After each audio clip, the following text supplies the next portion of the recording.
Dimples, binati si Angel Locsin, binalikan mga alaala nila sa Roma. Ibinahagi ni Dimples Romana, isang kapamilya aktres at TV host, ang isang makulay na alaala mula sa kanyang pagbisita sa Roma noong 2019 kasama ang kanyang ASAP family.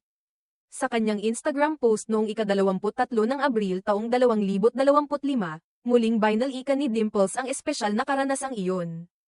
Kasabay ng pagbati sa kanyang matalik na kaibigan at ultimate favorite birthday girl, si Angel Locsin. Ayon kay Dimples, isang malaking pribilehiyo ang makapunta sa Vatican at makadalo sa banal na misa kasama ang kanyang mga kasamahan sa ASAP. Ibinahagi niya ang kanyang pasasalamat sa pagkakataong iyon at ang saya ng makasama ang mga taong malalapit sa kanyang puso. Dagdag pa niya, hindi matatawaran ang halaga ng mga sandaling iyon. Kaya't nais niyang muling balikan ang mga alaala mula sa Roma. Bilang bahagi ng kanyang post, nagbigay din si Dimples ng pagbati kay Angel Locsin sa kanyang kaarawan. Tinawag niyang ultimate favorite birthday girl si Angel at ipinaabot ang kanyang pagmamahal at pasasalamat sa kanilang matibay na pagkakaibigan. Ipinahayag ni Dimples ang kanyang labis na pasasalamat sa pagkakaroon ng isang tunay na kaibigan tulad ni Angel, na laging nandyan sa mga mahihirap na panahon.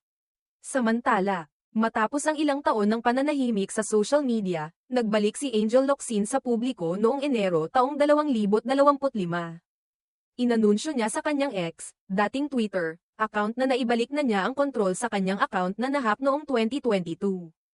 Nagpasalamat siya sa mga tumulong sa pagbawi ng kanyang account at ipinahayag ang kanyang pangungulila sa kanyang mga taga-suporta.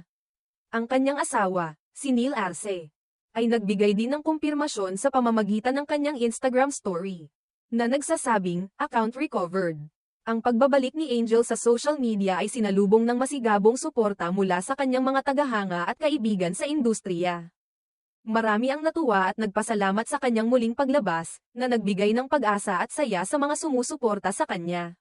Sa kabila ng kanyang muling paglabas sa social media, nanatili pa ring pribado si Angel tungkol sa kanyang mga personal na buhay at proyekto.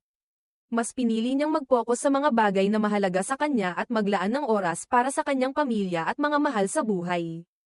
Ang mga simpleng pagbati at pagbabalik loob sa mga alaala tulad ng ginawa ni Dimples ay nagpapakita ng kahalagahan ng pagkakaibigan at ang suporta ng mga kaibigan sa isa't isa. Sa kabila ng mga pagsubok at hamon sa buhay, ang mga tunay na kaibigan ay laging nandyan upang magbigay ng lakas at inspirasyon. Sa pagtatapos ng kanyang post, muling ipinahayag ni Dimples ang kanyang pagmamahal kay Angel at ang kanyang pasasalamat sa kanilang matibay na pagkakaibigan. Nagbigay siya ng pagbati at nagdasal para sa kaligayahan at tagumpay ni Angel sa lahat ng aspeto ng kanyang buhay. Ang mga ganitong simpleng gestures ay nagpapakita ng tunay na halaga ng pagkakaibigan at ang kahalagahan ng pagpapakita ng suporta sa mga mahal sa buhay.